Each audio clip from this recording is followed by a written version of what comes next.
Hi everyone, welcome. You've clicked on this because you're here to know about meal planning and how you can do it in 3 simple, easy steps. The first thing I'm going to do is tell you the definition of what meal planning is. Meal planning is an action of deciding meals in advance using your schedule preferences, foods on hand, seasonal produce, sale items, things that are in your cupboard. And what you do is that you create a menu for the week that you will go grocery shopping for, and you stick with it and you add to it as time goes on.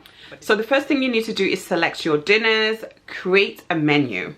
When creating a menu for a family, pick your family's favorite menu, especially the ones that you know that they absolutely love. There's no fuss when you bring that meal out. Everyone eats and everyone's happy. Note those meals down. And if you're wanting to try out new recipes, do go on Pinterest. They have some amazing recipes. I've had a few that I've picked from there. Quick, easy pasta recipe dinners. I'm all for it. Go into Pinterest, having a look at what you like, what your family might like, and you can gather those ideas and create your menu. Or better yet, you can ask a family or friends. They'll be able to suggest some ideas. You can also just ask your family what they would like to eat during the week. I do that with my son. I ask him what he would like for me to cook during the week, and he will give me suggestions, and then I will just see whether or not it fits in within that week, and I will jot that down. But yeah, that's a great way to kind of create your menu. So here are some examples of the menus that I've created since I have started meal planning. So this gives me at least 5 weeks of meals that I know that are set and ready. As time goes on, you'll be able to have something like this or even more menus that I have right now. So once you pick the menu for the week, what you now need to do is shop your ingredients. All you need to do is, with the chosen menu, you're going to write down on the side the list of ingredients that you'll be needing to make each meal.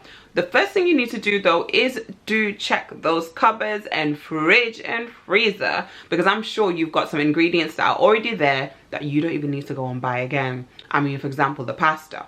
You probably have pasta at home. So if you happen to have a pasta dish in your meal this week, you know that pasta's already covered, so you don't even need to write it on your shopping list. So once you finish doing your food shop, the thing that you need to do next is come home and prepare the ingredients that you've bought. In your weekly menu, there might be some meals that you can make ahead, i.e. a lasagna, a cottage pie, or any sort of pie that you can make ahead. You can cook that on the day that you plan to do your meal prepping. You can cook that, you know it's already ready, set and done.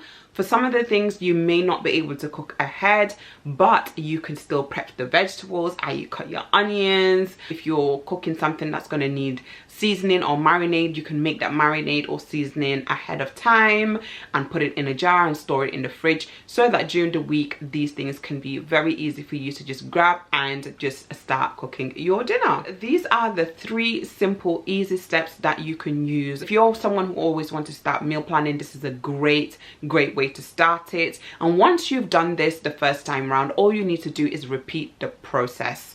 So create another menu, do your shopping, and I promise you, after doing it probably 2 to 3 times, you'll really get the hang of it, you'll get the flow of it, and the benefits are amazing.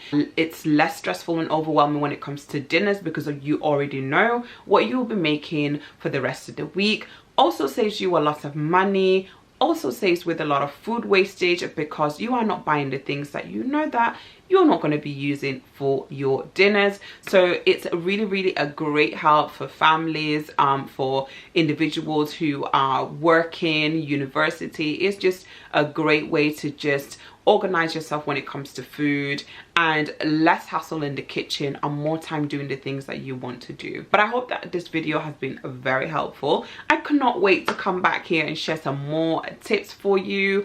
If you have any video ideas, do jot them down. But like I said, we got places to go, kids to attend to. I'll see you in another video. Bye.